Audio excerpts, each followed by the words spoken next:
لوگوں نے پوچھا نبی سے کہ روح کیا ہے؟ قرآن نے کہا وما اوتیتم من العلم الا قلیلا، روح کا سمجھنا تمہارے مینٹل لیول سے اوپر کی چیز ہے، اتنا علم اتنی نالج اللہ نے تمہیں دی نہیں ہے، تمہاری سمجھ میں نہیں آئے گا۔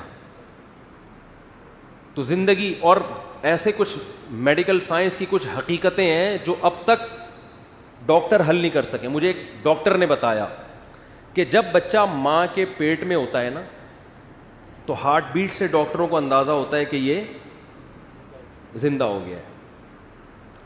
اچھا یاد رکھو، اسلام میں زندگی کی جو ڈیفینیشن حدیث میں ہے وہ کچھ اور ہے، میڈیکل سائنس میں ہارٹ بیٹ کو حیات کہا جاتا ہے، لیکن اسلام میں حیات اس بچے میں خاص نوعیت کا شعور پیدا ہو جائے۔ مثال کے طور پر یہ جو پودے ہیں نا، یہ میڈیکل سائنس کی نظر میں تو جاندار ہیں، اسلام ان کو جاندار چیز قرار نہیں، کیونکہ شعور نہیں ہے۔ شعور کا مطلب کھوپڑی میں جو سوچنے سمجھنے کا شعور ہوتا ہے۔ پودے کو لطیفہ سنائے نہیں ہنسے گا، وہ غم کی خبر سنائے نہیں ہوگا، لیکن زندہ ہے وہ۔ تو بہت سے لوگ ایک اشکال کرتے ہیں کہ حدیث میں آتا ہے کہ بچے کے پیٹ میں 4 مہینے میں جان پڑتی ہے، جبکہ میڈیکل سائنس کہتی ہے کہ وہ تو شروع کے 3-4 ہفتوں میں ہی ہارٹ بیٹ شروع ہو جاتی ہے۔ تو جبکہ حدیث میں آتا ہے کہ جان بچے میں کب پڑتی ہے، تو لوگ اس پر اشکال کرتے ہیں کہ میڈیکلی تو جان پہلے پڑ چکی ہوتی ہے۔ تو یہ اس اشکال کی وجہ یہ ہے کہ انہوں نے میڈیکل سائنس میں جس کو حیات کہتے ہیں اور اسلام میں جس کو حیات کہتے ہیں، دونوں کی میں فرق کو ملحوظ نہیں رکھا۔ تو 4 مہینے میں بچے میں خاص قسم کا شعور پیدا ہو چکا ہوتا ہے، جس کو روح پڑھنے سے تعبیر کرتے ہیں۔ صرف دل کی حرکت کو روح نہیں کہا جاتا۔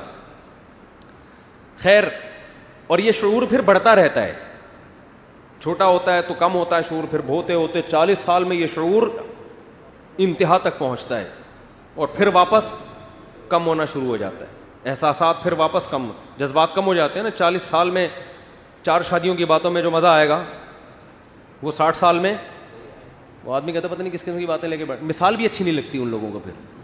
تو ہر چیز میں صرف یہی ٹاپک نہیں، کھانے پینے میں بھی نہیں آئے گا مزہ، چلنے پھر تفریح کرنا، چلنا پھرنا، ہر چیز میں آدمی کہتا ہے آرام سے بیٹھو یار، کیا مذاق بنایا ہوا، ٹھیک ہے نا، بیٹھے رہو آرام سے، ہنسی خوشی زندگی گزارو، کیا وہ چترال جا رہے ہیں، کبھی کیلاش کی ویڈیو بنا کے بھیج رہے ہیں۔ تو جب انسان بوڑھا ہوتا ہے تو وہ آرام سے ایک جگہ، سب کے ساتھ ہوگا یہ، کوئی نہیں، ہم سب کے ساتھ ہونے والا ہے یہ۔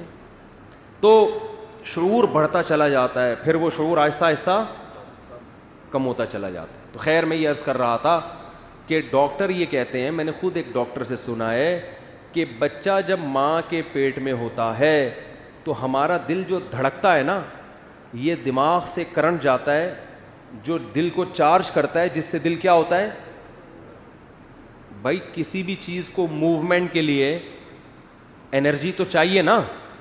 بھائی وہ نیوٹن کا قانون ہے کہ کس کا ہے کہ جو چیز ساکن ہے وہ ہمیشہ کیا رہے گی، ساکن، جب تک کوئی محرک نہ ہو، اور جو متحرک ہے وہ ہمیشہ چلتی رہے گی جب تک آگے کوئی اسپیڈ بریکر نہ ہوئے۔ یہ میری اپنی اسٹائل ہے نیوٹن کے قانون کو نیوٹن کا تھا، پتہ نہیں کس کا قانون ہے یہ، نیوٹن کا۔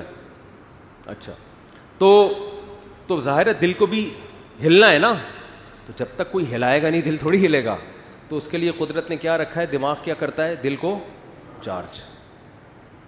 لیکن دماغ کے چارج کرنے کے لیے ضروری ہے کہ دماغ پہلے خود تو اس میں حیات پیدا ہونا، اور وہ بلڈ کے سرکولیشن کے بغیر دماغ میں زندگی پیدا بولو نہیں ہوتی، اور بلڈ کا سرکولیشن ہارٹ بیٹ کے بغیر ممکن نہیں ہے۔ دل جب تک دھڑکے گا نہیں تو دماغ کرنٹ نہیں پھینکے گا، اور دماغ جب تک کرنٹ نہیں پھینکے گا تو دل دھڑکے گا نہیں۔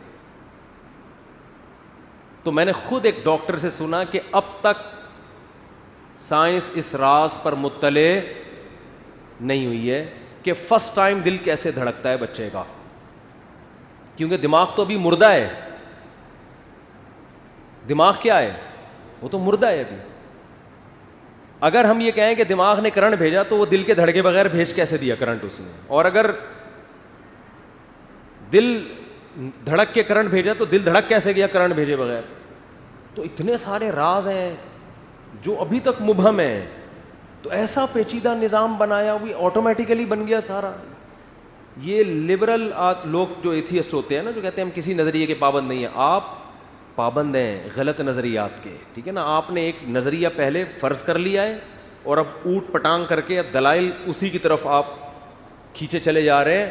اگر آپ براڈ مائنڈڈ ہو کے سوچیں گے تو آپ اس بات کو ماننے پر مجبور ہوں گے خود سے نہیں بنے بلکہ کسی نے ہمیں بنایا ہے.